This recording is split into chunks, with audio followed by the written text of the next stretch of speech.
Titus Manlius Torquatus, Consul 235 and 224, Censor 231, and Dictator 208 BCE.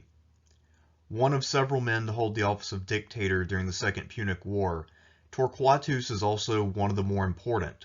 Along with Junius Pura, he played a major role in continuing Fabius's strategies and in keeping Rome solid during its time of greatest need. Torquatus is best known not for any of the offices he held, but rather for a speech he delivered after the Battle of Cannae. While we don't know for certain, it is more or less the voice of Torquatus that we hear when we hear the Romans auctioning off the land that Hannibal's army stands on following the Battle of Cannae, when Hannibal is at the gates of Rome trying to threaten the city into surrender. Torquatus in many ways was the mascot of Rome during the Second Punic War, even if Fabius Maximus was the leader.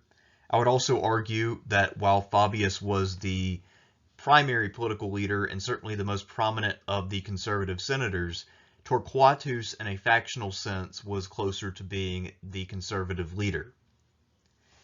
Let's look into Titus Manlius Torquatus's life, starting at the beginning and then tracing his long life through to the end of the Second Punic War. Much like the other four men who went on to become dictator during the Second Punic War, Titus Manlius Torquatus was from a highly placed patrician family, which was at the absolute heart of Roman politics in the 3rd century. By the time that Titus was born, the patrician gens Manlia had already produced 13 consuls. His ancestor from the 4th century, Titus Manlius Imperiosus, had been tasked with a campaign against the Gauls in the year 361. During a campaign where he was leading an army, he challenged a Gaul to personal combat, killed the man, and then stripped off his torque neck ring. Taking this as a trophy, his branch of the family thereafter earned a new cognomen for this deed, Torquatus. This ancestral deed is something that our Torquatus took a great deal of pride in, and he would do his utmost to imitate his famous 4th century predecessor. As for the torque itself, it went on to become the family symbol for the line of the Manlius family called Torquatus, and members of that family would even put it on coins when they were tasked with making coins. Usually this could occur when you were either a quaestor, aedile, or praetor, and the distribution of duties to various magistracies changed over time. So a number of Torquatuses were responsible for making coins with torques on them. OG Torquatus also had another characteristic aside from being able to kill people and take trophies. He also enforced a similar discipline on other Romans, including members of his own family. One of Rome's proudest traditions, at least among these patrician families, is that they expected utter obedience from young members of their families, and they expected people to discipline their own kin. OG Torquatus, while in command of an army, once killed his own son for disobeying orders, and due to that action, the Manlius Torquatus line had a tradition of enforcing harsh discipline and putting the Roman state ahead of family concerns and things of that nature. We'll see that in 216, our Titus Manlius Torquatus was very aware of his heritage and was acting as literally as possible in adhering to the family tradition, while also trying to convince all of the Romans that this was the right course for them also. Interestingly enough, Torquatus would be called upon to serve in Sardinia on a couple of different occasions under very different circumstances. Accordingly, I think that it's worthwhile to go on a bit of an aside to establish the context of Rome's interest in Sardinia. In the aftermath of the First Punic War, which ended in 241, Rome decided to impose a heavy indemnity on Carthage and also to restrict its foreign policy options. The idea was to make Carthage pay a heavy war debt in order to really limit its options militarily, and also to hopefully create some internal problems and allow Rome to heal while Carthage does not get any such opportunity. Carthage also had limitations on its navy and a number of other restrictions designed to make sure that it would never again be anywhere close to Rome's equal. This policy paid off in 238 when the Carthaginians were so poor from paying Rome that its unpaid mercenary forces who had just come back from Sicily revolted after not being paid and wrought havoc across North Africa. This is the so-called Mercenary War, which has a better and more descriptive name, the Truceless War. Neither side took prisoners. The Carthaginian citizens were convinced that the rebels had betrayed them and needed to die. They'd also aroused the sympathies of local Libyan subjects. And for their part, the mercenaries were very outraged by the way that Carthage had treated them, refusing to pay them and leaving them to die in the desert outside of the city. So, yes, this was a brutal conflict. And because Carthage had mercenaries even outside of Africa, Carthage, after all, largely relied upon foreign troops as their ground forces. This meant that their mercenaries elsewhere revolted, and this led to problems in Sardinia, which was actually the largest outside of Africa area of settlement for the Carthaginians. When the Sardinians rose up against these mercenary garrisons and expelled them, this created a pretext for Roman intervention. Carthage assembled an expedition to repress the revolt. However, Rome said that this would be an act of aggression and demanded that for this extreme aggression, which clearly threatened Rome's very existence, if Carthage wanted to avoid a war and make good the insult of almost sending an expedition to reclaim a revolting province, Carthage would need to cede to Rome Sardinia and Corsica and also pay an additional indemnity of 1,200 talents. Carthage, bankrupt as it was and just finishing up the mercenary war, which ironically meant that they had to kill pretty much their whole army to win the war, decided that now was not a good time to protest against Rome's obvious aggression and opportunism. I think it's also at this point in 238 and its aftermath where the Romans really interpret the treaty with Carthage in a very, let's say, creative way, that the Second Punic War goes from likely to inevitable, as now Carthage is deeply aggrieved with Rome, and Rome, for its part, has clearly embarked on a course of outright conquest of Carthage and has no interest in coexistence. The conflict between Rome and Sardinia raged on when Torquatus became consul in 235, and luckily for him, the Senate assigned him to go to Sardinia and finish the job. Either before or after he departed, Torquatus and his consular colleague brought about a temporary end to hostilities in the north. Rome was also attempting to conquer northern Italy, although this policy came in fits and starts during the 230s and 220s, and only really wrapped up right before the outbreak of the Second Punic War. Rome's earlier attempts to annex Sardinia had met with local resistance, mostly from the native population more so than the Carthaginian settlers, although as you can imagine, the Punic population there was probably not overly receptive to Rome either. Torquatus was dispatched with the consular army in 235, and with this much military force, which presumably was more than any of his predecessors had been able to bear, he was able to pacify the island by force, and he defeated enough Sardinians in battle, 5,000 or more, that he was able to earn a triumph for his victory. Upon his return, not only did he get to celebrate a triumph, but Torquatus also had the distinct and unique honor of shutting the gates of the Temple of Janus, which indicated that Rome was fully at peace. According to Roman tradition, this is the very first time that any Roman ruler had done this since the time of Numa Pompilius in the pre-Republic era. So this may actually be the first time in actual history that Rome had done something like this. Quite an honor, and of course those gates would not remain closed for long, and the next time they would close would be long after Torquatus's age, so this would be a distinction that he could really hang his hat on. 4 years after first serving as consul, Torquatus was elected censor alongside of Quintus Fulvius Flaccus. This, of course, is an even higher office than consul, although it is typically not something that young Romans aspire to simply due to its rarity. However, in the case of Titus Manlius Torquatus, his extreme patrician heritage meant that anything was possible for him, but realistically, this may have been the end of the line for him in terms of office holding in many other eras. Where do you go from the censorship, really?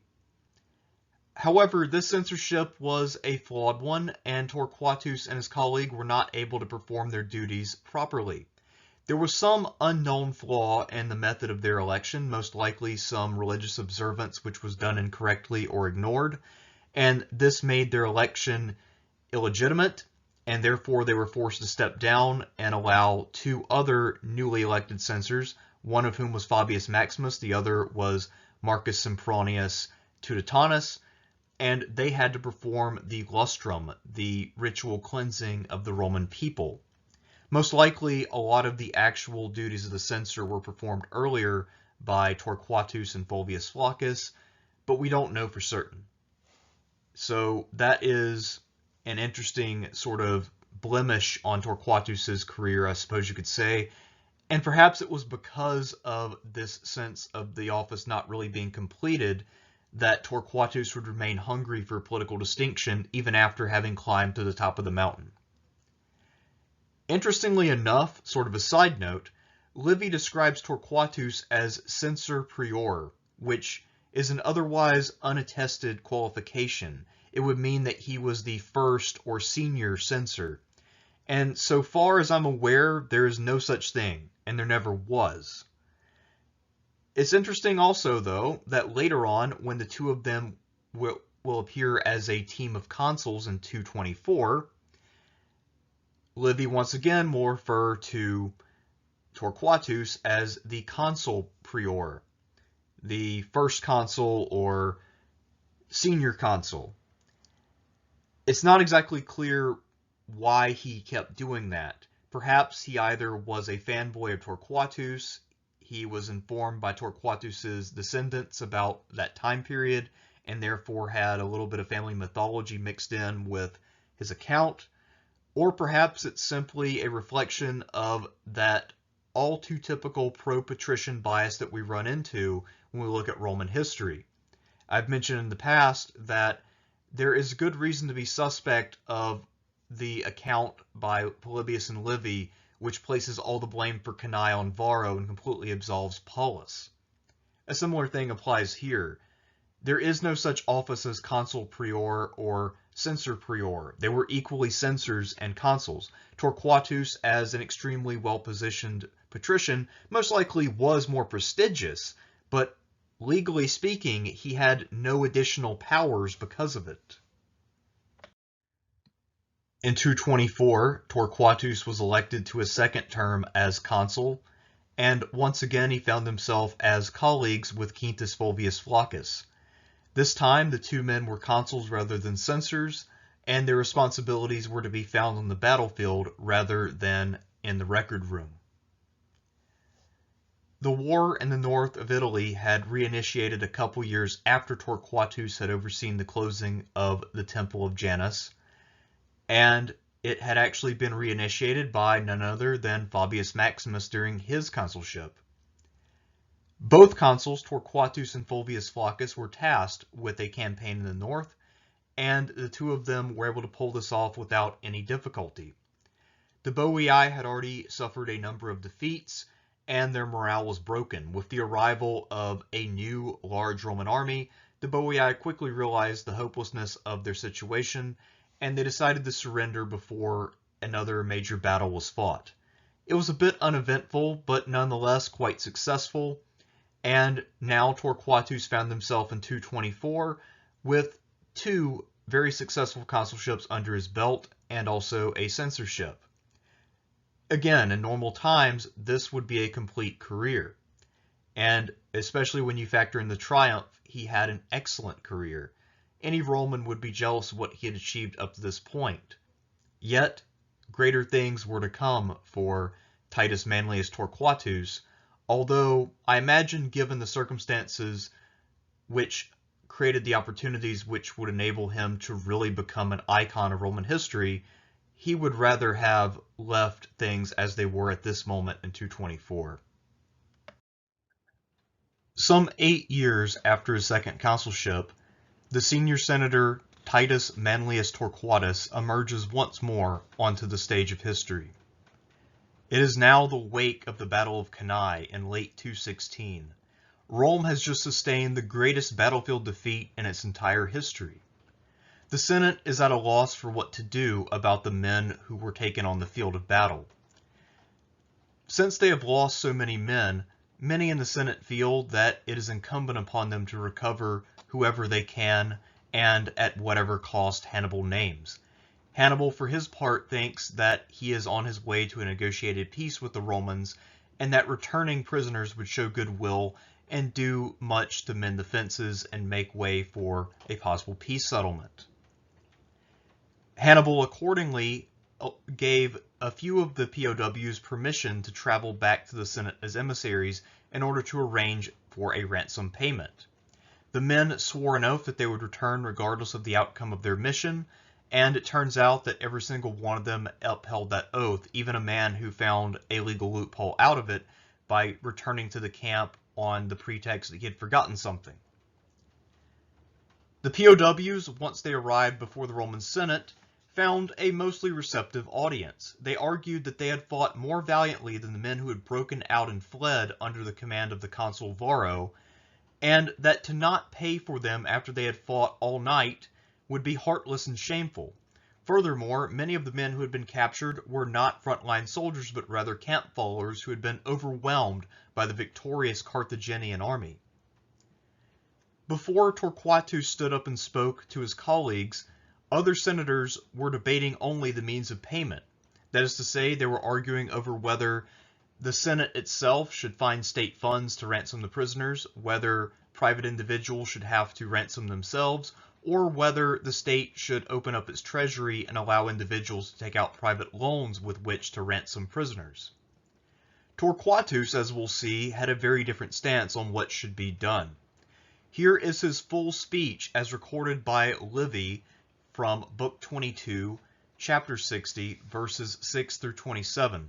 The following translation comes from the Loeb edition, and due to the age of it, I have to assume that it is now public domain. If not, I totally didn't read it on this video. Torquatus approaches the Senate. He begins to speak. If, in pleading the cause of those who are in the hands of our enemies, their representatives had been content to ask that they be ransomed, I should have said my say in a few words, without reflecting upon any of them. For what else need I have done than warn you to hold fast to the tradition of our fathers and teach a lesson necessary for military discipline? But as it is, since they have almost boasted of having surrendered to the enemy, and have held that they are to be preferred not only to those who were captured by the enemy in battle, but also to those who made their way to Venusia and Canusium, and even to the consul, Gaius Terentius himself, I will not permit you to be ignorant, conscript fathers, of any part of their conduct there. And I wish that what I am going to say to you I might say at Canusium in the presence of the army itself, the most competent witness to any man's cowardice or valor, or that Sempronius, at least, were with us here, whose leadership, if yonder men had followed, they would today be soldiers in a Roman camp, not prisoners in the hands of our enemies. But when the enemy, worn out with fighting, and rejoicing in their victory, had themselves for the most part gone back to their own camp and left the night free for a sally, though several thousand armed men could have forced their way even through a close array of foes, they neither attempted to do this of themselves, nor yet were willing to follow another. During almost all that night, Publius Sempronius Tuditanus ceased not to admonish and exhort them to let him lead them, while only a few of their enemies were near the camp, while everything was hushed and still, while the darkness might afford a cover for their enterprise. Before daylight, he declared, they could reach a place of safety among the towns of the allies. If he had said what, within the recollection of our grandsires, Publius Decius, tribune of the soldiers, said in Samnium, or what Marcus Calpurnius Flamma said when we ourselves were young men in the former Punic War, to 300 volunteers whom he was leading to take a hill that rose in the very midst of the enemy. Soldiers, let us die, and by our death set free the beleaguered legions. If Publius Sempronius had said this, I should have deemed you no true men, to say nothing of Romans, if none of you had come forward to share so brave an exploit. But instead, he points out to you a road that leads to safety as surely as to fame. He promises to restore you to your country, to your parents, to your wives and children. You lack even the spirit to be saved. What would you do then if your country called on you to die? 50,000 fellow Romans and allies lay slaughtered round you that very day. If so many brave examples could not move you, nothing ever will. If that dreadful carnage has not made life cheap, none ever will. Long for your country, whilst you are free and unattainted. Nay, rather, long for it, whilst it is your country, whilst you are reckoned with its citizens. Too late now is your longing. You have forfeited your status, lost your civic rights, been made slaves of the Carthaginians. Do you think to return, for ransom, to that condition which you forfeited by cowardice and turpitude? You would not listen to Publius Sempronius, your fellow citizen, when he bade you arm and follow him, but you listened to Hannibal a little later, when he bade you betray the camp and surrender your arms. But why do I charge these men with cowardice, when I could bring against them a charge of crime? For not only did they refuse to follow a man who gave them good advice, but they tried to thwart and hinder him. And those heroic men were forced to draw their swords and thrust the cowards from their path. I, Publius Sempronius, must needs break through a band of Roman citizens before he could break through their enemies. Can their country wish to recover such citizens as these?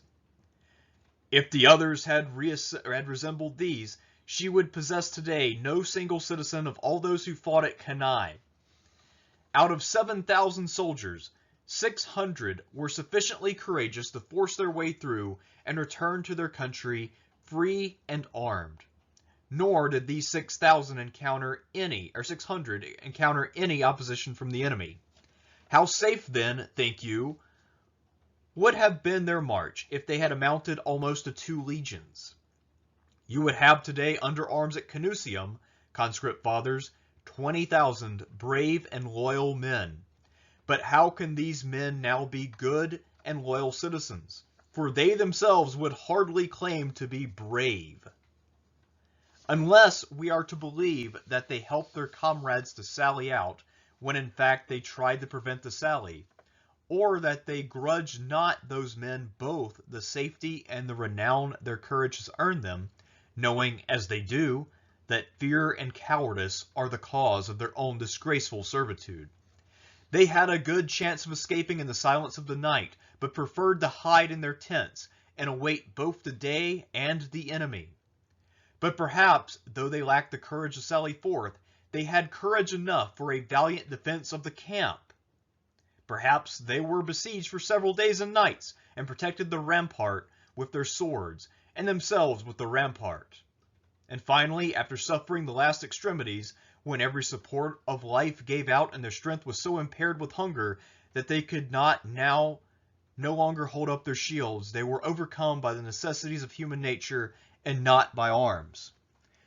Nay, the sun was up when the enemy approached the rampart, and the day was not 2 hours old when, without once putting their fortune to the test of battle, they surrendered both their arms and their persons. Such, mark you, were the exploits these men performed during 2 days. When they ought to have stood fast in the line and fought, they fled to their tents. When they ought to have fought for their stockade, they surrendered the camp, worthless alike in the field and behind entrenchments.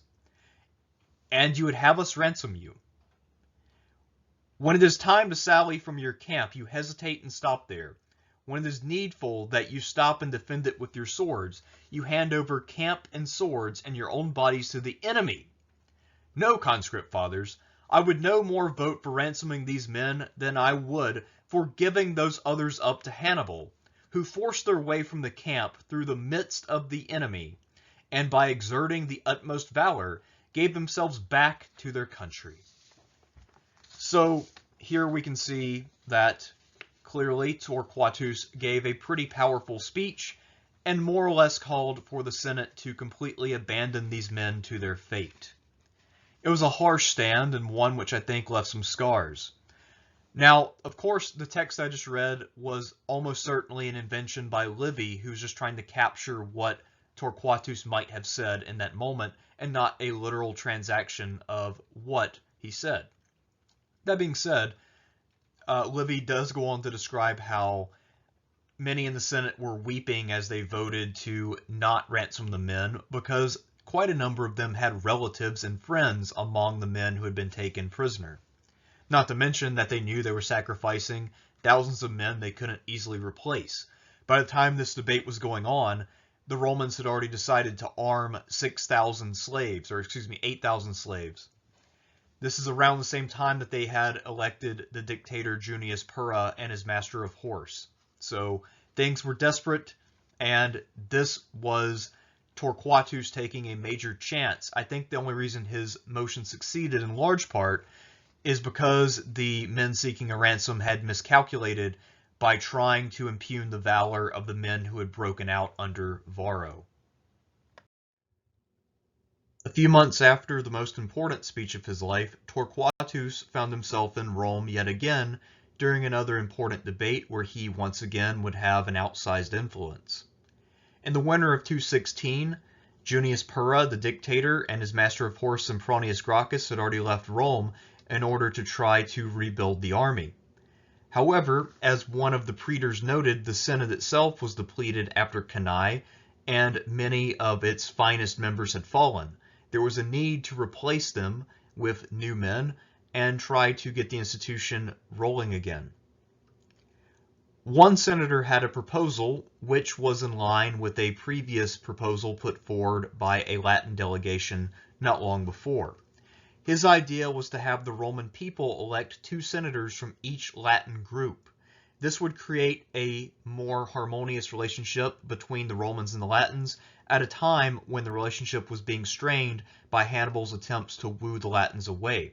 The Latins still had prerogatives over most of the Italian allies, as Rome had a 3-tiered citizenship structure.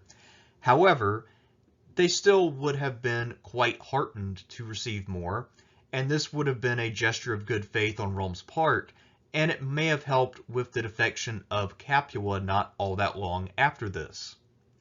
However, Torquatus was first and foremost an arch-conservative, and he was far more unwilling to bend on his principles than even someone like Cato the Younger.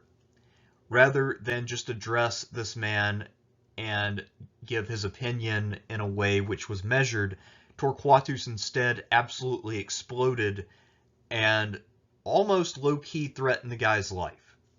Torquatus's observation when he stood to speak is that one of the ancestors of one of the other men in the Senate House that he sees before him had once declared that he would murder any Latin who dared to set foot in that sacred building for Roman senators.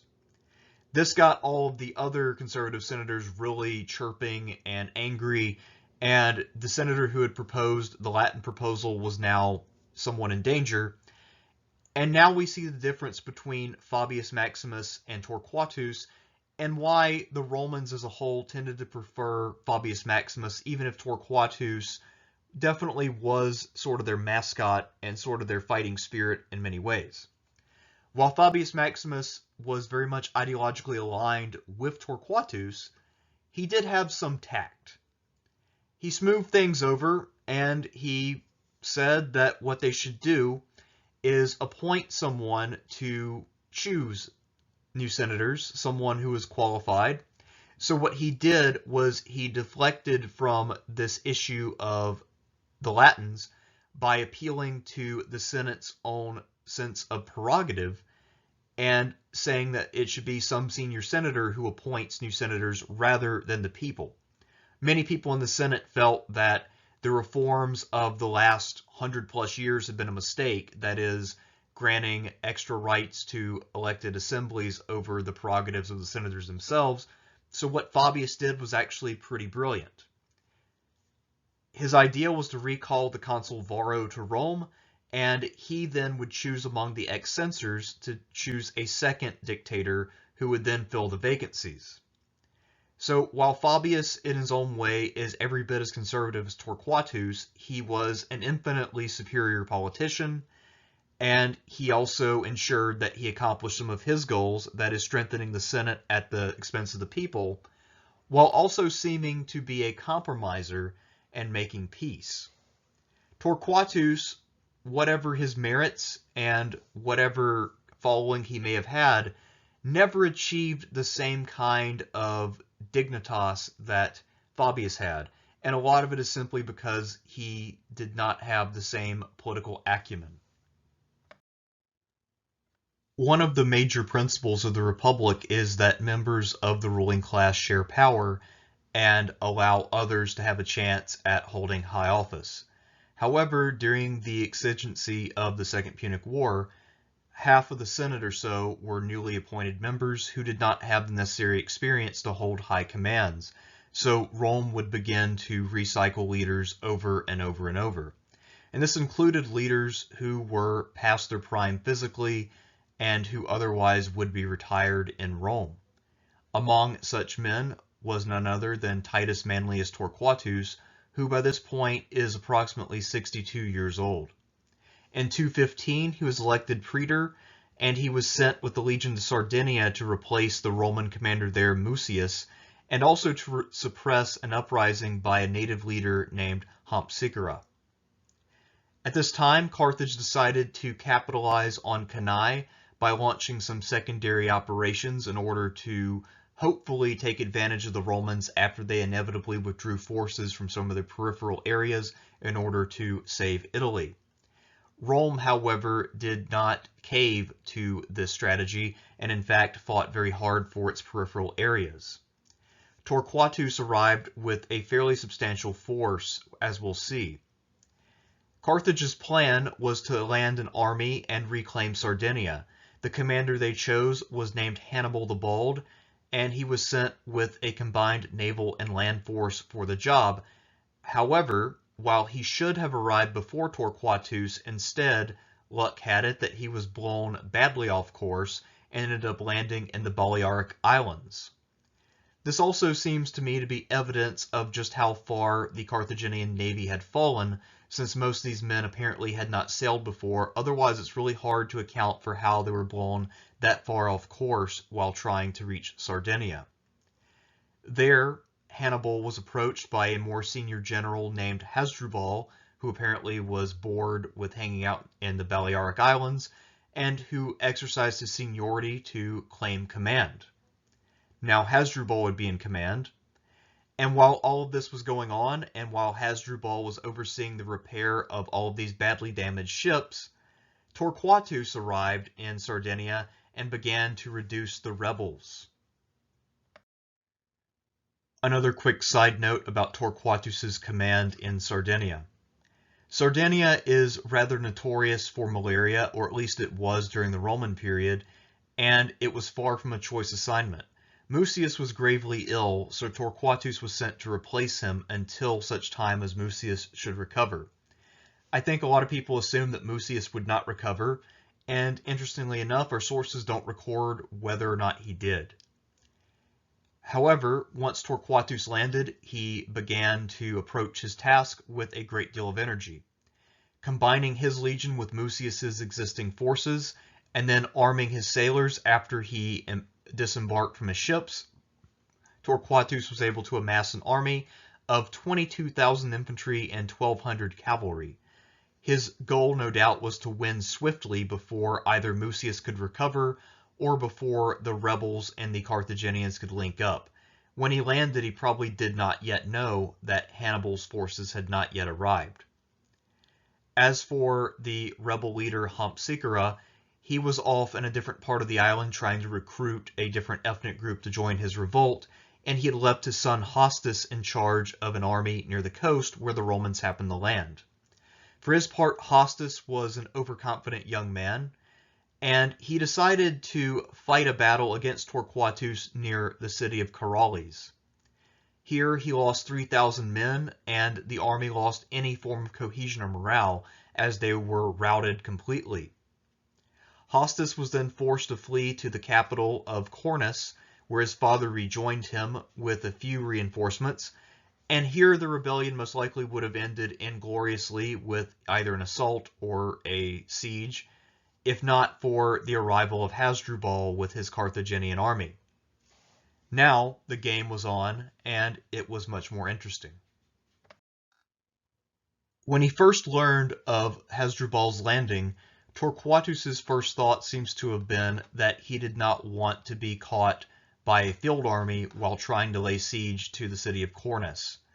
In other words, he was not looking to predict Caesar's situation at Alesia in 52.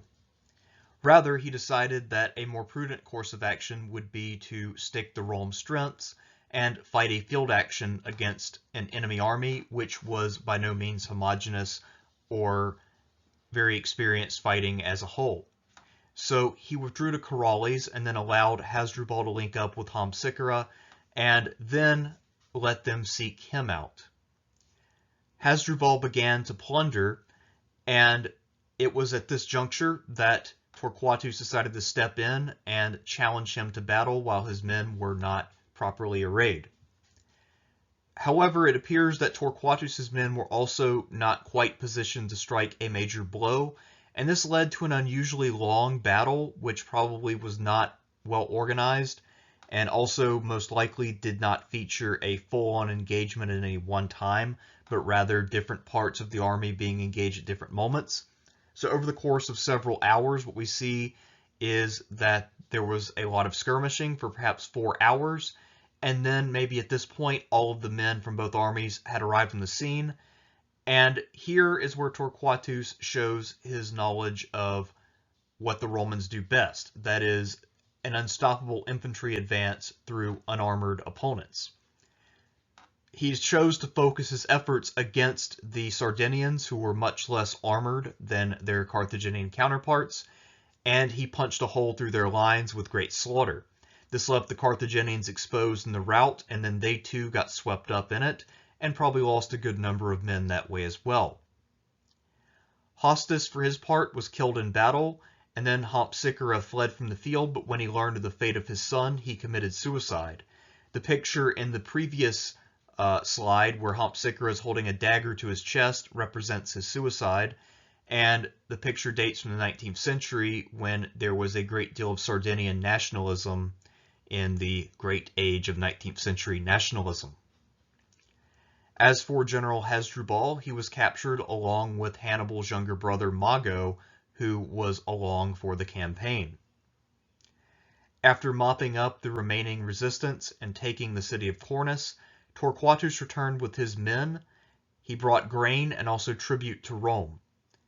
This was a highly successful campaign, and it shows that although Torquatus was a difficult man and also was getting on in years, he was still very effective and also dutiful.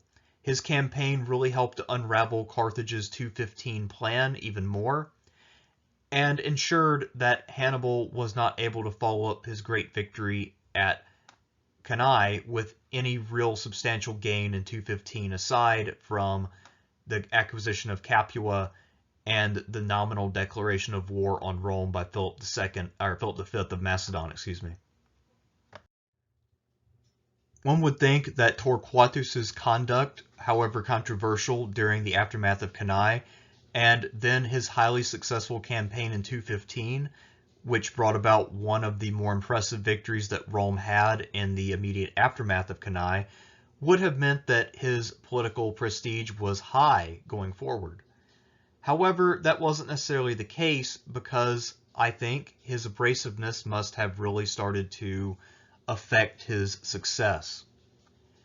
He will have 3 more elections in his lifetime, and of those 3, 2 of them will end in surprising defeats, and a third which he was poised to win rather easily he would be unable to fulfill for reasons that we will get to.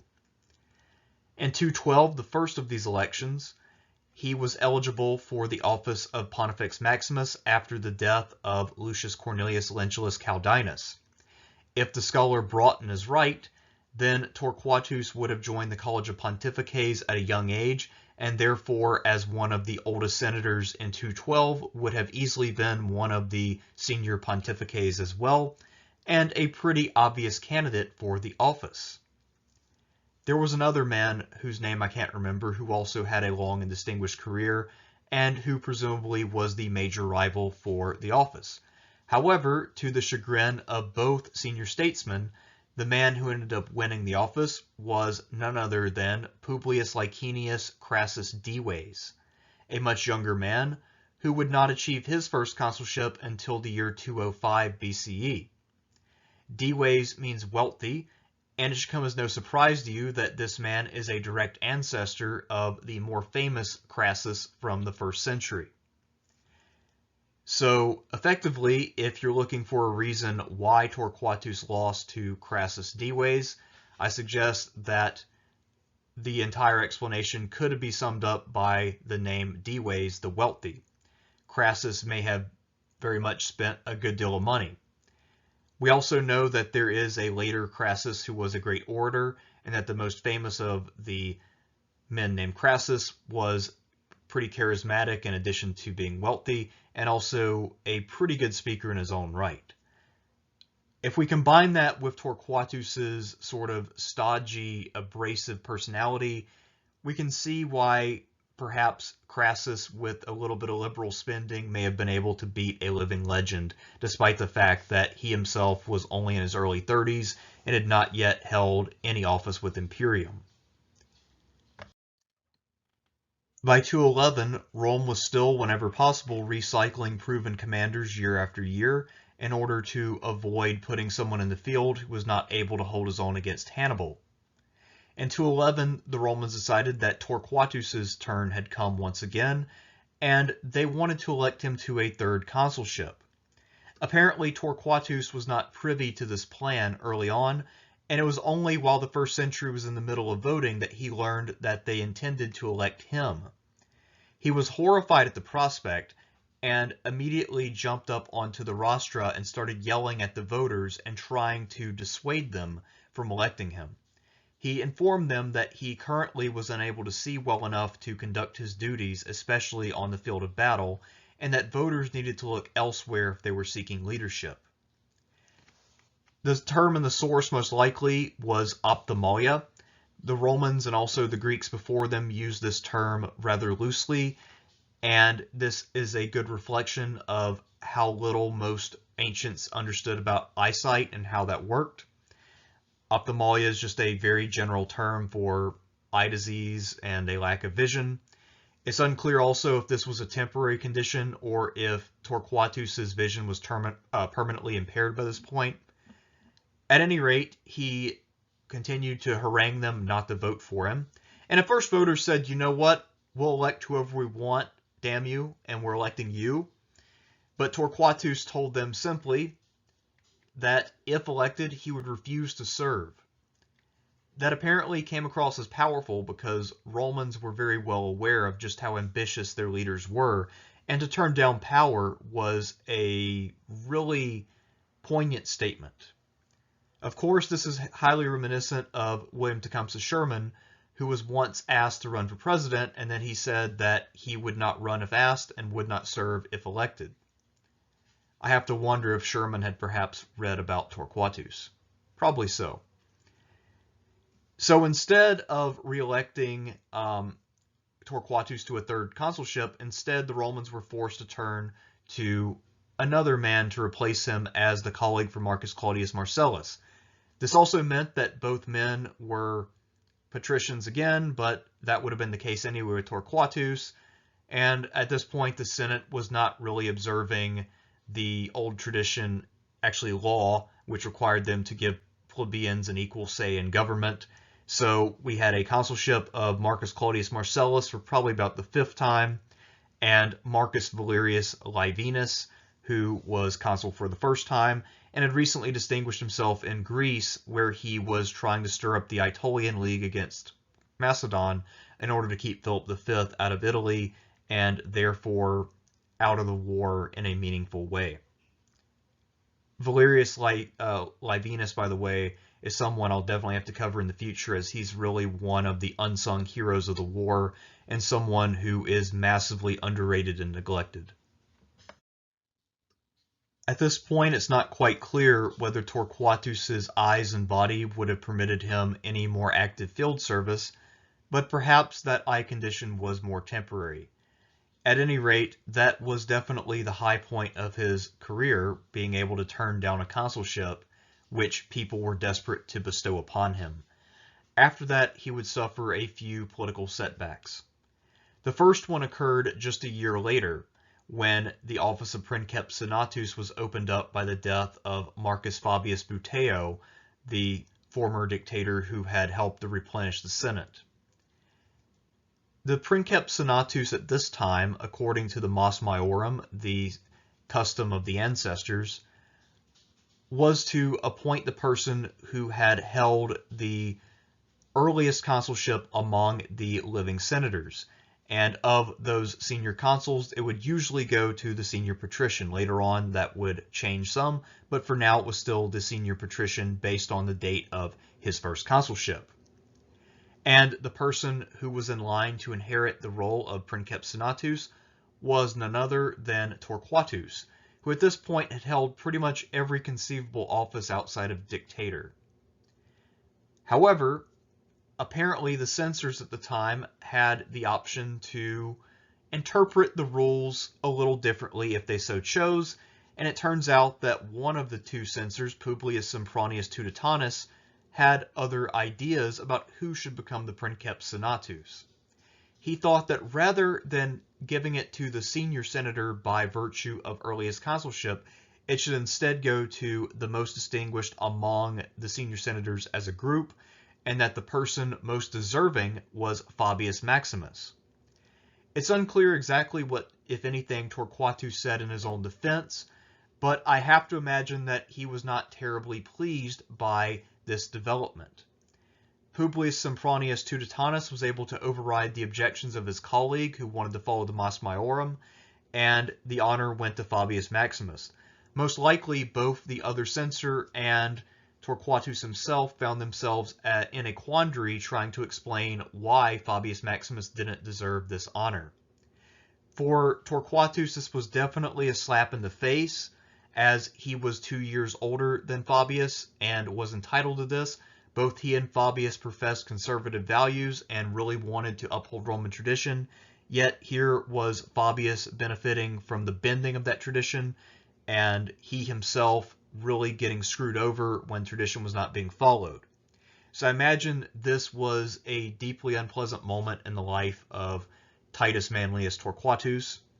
And I can't help but to think that while Sempronius Tuditanus probably couched all of this in terms of wanting to honor Fabius, there's a possibility, a distinct possibility, that perhaps this was a way to get back at Torquatus. I'm not sure, but it's possible that Publius Sempronius Tuditanus is one of the many men who had relatives who were captured at Cannae and who could have been ransomed. It's also possible, given Torquatus's outspoken nature and how abrasive he could be at times, that he had enemies in high places and not just junior senators who wanted to deepen relations with the Latins.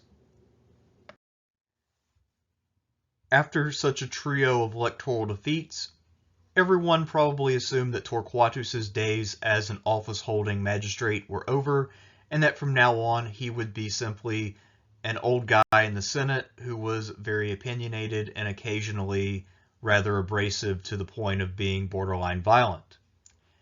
However, Torquatus would get one more opportunity, and as with most of the dictatorships that Rome had during the Second Punic War, it was occasioned by catastrophe. Or really disaster, not really catastrophe. In 208, the two consuls, Marcus Claudius Marcellus and Titus Quinctius Crispinus, were both in the field against Hannibal and Apulia, and at this time both were skirmishing Hannibal while avoiding pitched battles. This was a specialty of Marcellus, who could fight without fully engaging, and the idea is that slowly they would whittle down Hannibal's army, fight him where he wasn't, and really limit his field of action. Apulia is not a very big region, and by this point Hannibal was more or less limited to that area. So things were going well, and the two consuls were scouting ahead together in order to try to plot their next move, and while they did provide themselves with a fairly generous escort of cavalry, 220 men, it would prove to be not enough, as Hannibal set up an ambush and managed to mortally wound one and kill the other consul. The survivor was the much younger Quinctius, who on his deathbed decided to appoint Torquatus as dictator before he succumbed to his wounds. Torquatus now found himself as the senior magistrate in Rome, responsible for setting Rome's house in order, and for the most part he didn't have the hardest job when compared to earlier dictators. After all, the Roman army was still intact, it just needed a commander, and while Marcellus had been Rome's greatest general in Italy, he was replaceable. By this point, of the new senators who had come of age or been appointed, a lot of them now had several years of experience under their belts, and there also were other men who were equally, well, not equally, but also capable of commanding an army and had proven their competence over the long course of the war.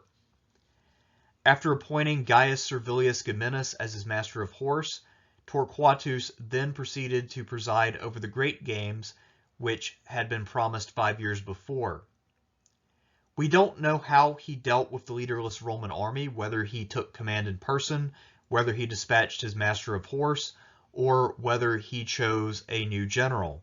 However, we do know that apparently things were fine, and Hannibal was not really able to capitalize on the death of Marcellus as much as he might have hoped. Once again, Hannibal had achieved a stunning victory, which sent shockwaves through the Roman world, and once again, there was really no follow-through. After the expiration of his dictatorship, Torquatus was considered once again for another high magistracy. In 207, he was considered as a possible colleague for Gaius Claudius Nero. What Rome was trying to do by this time was to have the consulship where you had one first-timer and then a more experienced colleague to balance that person out. So this would help to rebuild Rome's bench of experienced men, while also making sure that there was someone in office who had a good deal of experience. Ultimately, however, Torquatus was passed up in favor of another man, and it's fairly clear from the wording that the implication is that other people thought it would be best not to turn back to Torquatus, but rather to go in a different direction. The man chosen in his stead as the senior guy was Marcus Livius Salinator, who had been the consul in 219. Salinator had left office in disgrace and was now being redeemed. He would do just fine in 207, but he was markedly lower than Torquatus in every possible way in terms of his resume and his achievements. Gaius Claudius Nero would go on to win a great battle at the Meteris in northern Italy, and this was easily one of the most important battles of the entire war, arguably the most important single battle of the war. Hasdrubal Barca had largely given up on trying to defeat Scipio in Spain, so he had taken his entire surviving army and marched to Italy in order to reunite with his brother Hannibal. Had Hasdrubal's men rejoined Hannibal, he would have once again had war elephants and a full-on field army capable of fighting pitched battles, so Hannibal's deadliness would have been revitalized. As it was, the smashing of Hasdrubal's army in the north by Nero meant that that was not going to happen, and that now Hannibal had to abandon all hope of winning any more great victories against the Romans. Also, with the death of this army, it could not turn back to Spain and challenge Scipio there, so Spain was officially and forever lost to Carthage. Had Torquatus simply been in office, he could have taken some of the credit for that, and perhaps because he was such a senior guy, if he had just been present during the battle, even if Nero had done all the actual work, perhaps he would have gotten quite a bit of the credit anyway. But as it was, old Torquatus was in Rome. The question then becomes, why was he passed up? Surely it wasn't because people had a longing to see Salinator redeemed. It either had to be due to his age, the general fear that the Romans had of entrusting someone with back-to-back offices with Imperium, or perhaps just that his harsh nature meant that he had a good number of enemies who didn't want to see him elevated too much. After all, we can never forget that while he had many statesmanlike qualities, Torquatus was first and foremost a faction leader. A few years later, in early 201, about a year or so after his friend Fabius Maximus passed, an elderly Torquatus also died. He did, however, get to see the end of the Second Punic War, which had ended in 202 with the Battle of Zama. Any way you look at it, Titus Manlius Torquatus was a great Roman and someone who really exemplifies what it means to be Roman.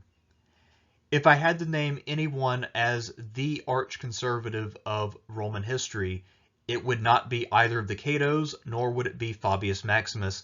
It would be Titus Manlius Torquatus. His speech before the Senate on the ransoming of prisoners is exactly what you would expect of a highly partisan leader of traditionalists in a body of people who debate and vote.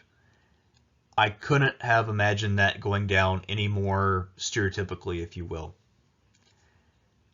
Torquatus, both as a senior ally of Fabius and in his own right, played a pivotal role in keeping Rome together after the catastrophe at Cannae. Fabius was very much the brain of Rome during this time, but perhaps you could argue that Torquatus was the heart and soul. It was the spirit of Torquatus, not the spirit of Fabius, which animated the Romans to refuse to ransom their prisoners after Cannae. It was also the spirit of Torquatus which gave the Romans the balls to auction off the land that Hannibal was standing on before he had evacuated it. Torquatus was defiant, unyielding, and unwilling to bend. While this could have easily proved disastrous had things gone just a little bit differently, in the event, Rome did emerge victorious. While he's better known for his hard stance against ransoms after the Battle of Cannae, I would argue that Torquatus's most important contribution to the Second Punic War was his 215 campaign on Sardinia, which gave Rome a much-needed victory in the midst of mostly draws, defeats, and bad news from abroad. This was one of the key turning points of the war, although it may very well be a minor one. If we look at Torquatus's late life, we see that his shortcomings as a politician came to haunt him later. He had 5 chances to hold high magistracies after his praetorship in 215, and 3 of those times he met with electoral defeat. In one, he was destined to win the election, but then he removed himself from contention due to his eye problems. And in fact, I see that as something of an achievement because he showed that while he has a lot of high-flown rhetoric about duty, he in fact did exercise his duty by refusing to serve at a time when he knew he wasn't able to. And by costing himself a consulship for the good of Rome, I think that Torquatus proved his genuineness, and that while his rhetoric may be in some cases a little excessive, he actually did mean every single word of it. However, we can't ignore the fact that Torquatus perhaps did not necessarily conduce to a very productive atmosphere of debate in the Senate. Torquatus was not tolerant of dissenting opinions. Anyone who advocated something that he considered against his own beliefs of what Roman tradition was to him an enemy of Rome, and he would more or less call for them to be beaten to death on the floor of the Senate, as we have seen. His harsh nature seems to have made some enemies for him, and that's probably why he was not elected consul in 207, why he did not become Pontifex Maximus in 212, and also why he was not allotted the honor of Princeps Senatus in 210, despite having the thing custom made for him at that time. He was the senior senator who should have inherited it, and it was stolen from him by a censor who most likely had a grudge. So Torquatus is a great man, but we have to remember that part of his legacy is living at the same time as Fabius Maximus, while also being a close political ally of the same man. Only during the last year of his life did Torquatus finally escape the shadow of Fabius Maximus, but given his advanced age and ill health at the time, it is unlikely that he enjoyed that distinction very much. Until next time, I'm Thersites the Historian.